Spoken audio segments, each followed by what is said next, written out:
माँ बाप के 5 अमल अपनी औलाद की जिंदगी को खतरे में डालते हैं। हजरत अली रजी अल्लाह ताला अन्हु से एक औरत ने पूछा, क्या ऐसे भी मेरे कोई अमल हो सकते हैं जो मेरी औलाद के लिए खतरे का बाइस बन सकते हो? तो हजरत अली रजी अल्लाह ताला अन्हु ने फरमाया, अगर माँ बाप ये अमल करते हैं तो उनके अमलों की वजह से उनकी औलाद भी उसी जुर्म में शरीक कर दी जाती है। उस खातून ने पूछा, मुझे बताएं वे अमल कौन कौन से हैं? हजरत अली ने फरमाया, वे अमल ये हैं। नंबर 1, जिस घर में वालिदैन कुरान मजीद को समझने के बावजूद उसकी तिलावत ना करें तो ऐसे वालिदैन अल्लाह के अजाब के मुस्तहिक होते ही हैं, लेकिन उसकी सजा उनकी औलाद को भी मिलती है। ऐसे वालिदैन की औलाद नाफरमान बेहया हो जाती है। नंबर 2, अमीरुल मोमिनीन हजरत अली रजी अल्लाह ताला अन्हु ने फरमाया, जिस घर में माँ बाप रोजाना लड़ते हैं और एक दूसरे को गालियाँ देते हैं, जहाँ गालियाँ दी जाए वहाँ शैतान ही डेरा डालते हैं, फरिश्ते नहीं, और शैतान उनको हर वक्त भड़काता रहता है। आप खुद सोचें कि जिस घर में शैतान का बसेरा हो, फरिश्ते वहाँ ना आए तो ऐसा घर तो जहन्नुम ही होगा। नबी करीम सल्लल्लाहु अलैहि वसल्लम का फरमान है कि एक दूसरे को गालियाँ देना इस्लाम में हराम है। वालिदैन को देखकर औलाद जवान होती है, जैसा वे देखती है वैसा ही अमल करती है।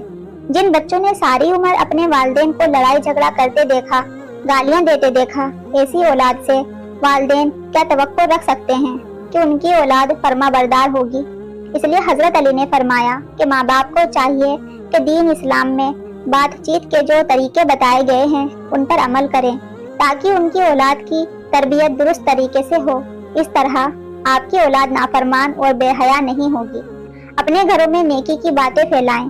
नंबर 3, मौला अली फरमाते हैं कि माँ बाप की बेपर्दगी की वजह से उनकी औलादों पर बीमारियों का हमला होता है।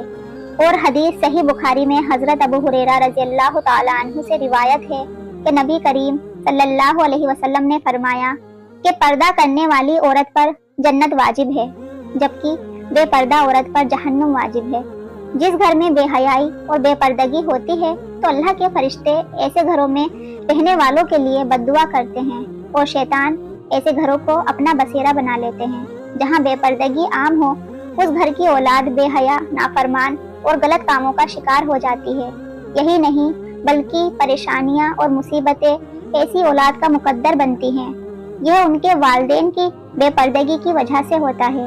उस घर में अल्लाह की बरकत और रहमत नहीं रहती। ऐसे माँ बाप की औलाद भी फितनों और बलाओं से महफूज नहीं रह सकेगी। माँ बाप को चाहिए कि वो पर्दे का ख्याल रखें ताकि उनकी औलाद भी उनकी पैरवी करे। नंबर 4, हजरत अली रजी अल्लाह ताला अन्हु ने फरमाया कि वह वालिदैन जो किसी दूसरे की औलाद के बारे में बुरा सोचते हैं, उन्हें देखना चाहिए कि अगर वे दूसरों की औलाद के बारे में बुरा सोचेंगे तो उनकी औलाद भी इस बुरे अमल से नहीं बच पाएगी। अल्लाह ताला उनकी औलाद के लिए बुरा करता है, क्योंकि अल्लाह ताला बड़े रहमान और रहीम हैं। अल्लाह ताला माँ से ज्यादा अपने बंदे से मोहब्बत करते हैं। अगर तुम किसी की औलाद को परेशानी में डालोगे तो अल्लाह ताला वही नजरिया तुम्हारी औलाद पर मुसल्लत फरमा देते हैं, क्योंकि जैसा करोगे वैसा भरोगे। जैसा तुम किसी की बेटी के बारे में सोचते हो, अल्लाह ताला वैसे ही तुम्हारी बेटी के साथ करता है। हदीस पाक का मफहूम है, नबी करीम सल्लल्लाहु अलैहि वसल्लम के पास एक सहाबी आए और अर्ज किया, या रसूल अल्लाह, वो फला बंदा औरत को छुप छुप के देखता है। तो आप सल्लल्लाहु अलैहि वसल्लम ने उस सहाबी से फरमाया, उसे मेरे पास बुलाकर लाओ।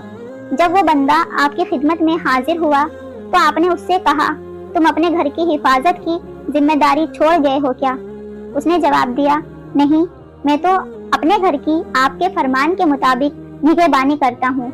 आप सल्लल्लाहु अलैहि वसल्लम ने फरमाया, जाओ घर जाकर देखो क्या आपका घर महफूज है या नहीं। जब वह घर गया तो देखा कि उसके घर की एक दीवार गिर चुकी है। वह शख्स वापस आप सल्लल्लाहु अलैहि वसल्लम की खिदमत में हाजिर हुआ और पूछा, या रसूल अल्लाह, ये क्या मामला है? तो आप सल्लल्लाहु अलैहि वसल्लम ने फरमाया, अगर तुम किसी की औरत को देखोगे तो अल्लाह ताला तुम्हारे घर की दीवारें गिरा देगा। दूसरों की बेटी को अपनी बेटी समझो, हर बहन को अपनी बहन समझो, ताकि तुम्हारी इज्जतें भी महफूज रह सकें। नंबर 5, हजरत अली रजी अल्लाह ताला अन्हु ने फरमाया, जो माँ बाप अपने घर में हलाल व हराम का फर्क ना करते हों। हराम वे नहीं कि जो हराम जानवर खा लिया जाए या कोई हराम चीज खा ली जाए, یہ تو قطعی حرام ہے، لیکن یہاں حرام سے مراد حرام کمائی ہے۔ جو کسی کو دھوکہ فراڈ کر کے اس کا حق کھا لیا جائے یا کسی غریب مسکین کا حق کھا لیا جائے تو یہ بھی حرام ہے۔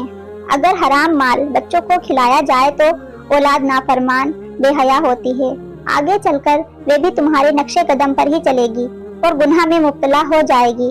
آج کل یہ بیماری ہمارے معاشرے میں عام ہو گئی ہے، حرام کھانے والے اسے حلال سمجھ کر کھا رہے ہیں۔ اللہ تعالی ہم سب کو رزق حلال کمانے کی توفیق عطا فرمائے، آمین یا رب العالمین۔